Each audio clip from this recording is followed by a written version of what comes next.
కాంగ్రెస్ ఇచ్చిన హామీలను మేము ఊరికేనే 420 హామీలు అనలేదు.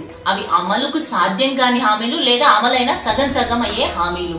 ఉదాహరణకు ఎన్నికలకు ముందు కాంగ్రెస్ ఏం చెప్పింది, ఆడవాళ్ళందరికీ లగ్జరీ బస్సులతో సహా అన్ని బస్సుల్లో ఫ్రీ అని చెప్పింది. తీరా అమలయ్యేసరికి ఎక్కడి వరకు వచ్చింది, కేవలం పల్లె వెలుగు ఎక్స్ప్రెస్ లో మాత్రమే ఫ్రీ అని చెప్పి సగం హామీకి మంగళం పాడేసిండ్రు. పావలా హామీని కూడా దాని సగం మంగళం పాడేసిండ్రు. రెండవది, యూత్ డిక్లరేషన్ లో నిరుద్యోగ భృతి కింద 4,000 నెలకు ఇస్తామని చెప్పి ప్రియాంక గాంధీ గారు కూడా చెప్పెళ్తే, తీరా అసెంబ్లీ సాక్షిగా బట్టి విక్రమార్క గారు ఉప ముఖ్యమంత్రి గారు ఏం చెప్పిండ్రు, మేము నిరుద్యోగ భృతి ఇస్తామని అసలు అననే లేదని చెప్పి ఆ నిరుద్యోగ భృతి అనే హామీ కూడా మంగళం పాడేసిండ్రు.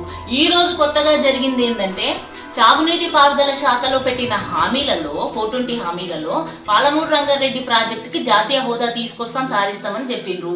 దానికి కూడా ఏం చేసిండ్రు, తీరా గజేంద్ర షెకావత్ ని ఢిల్లీకి పోయి కలిసి వచ్చి ఏం చెప్పిండ్రు,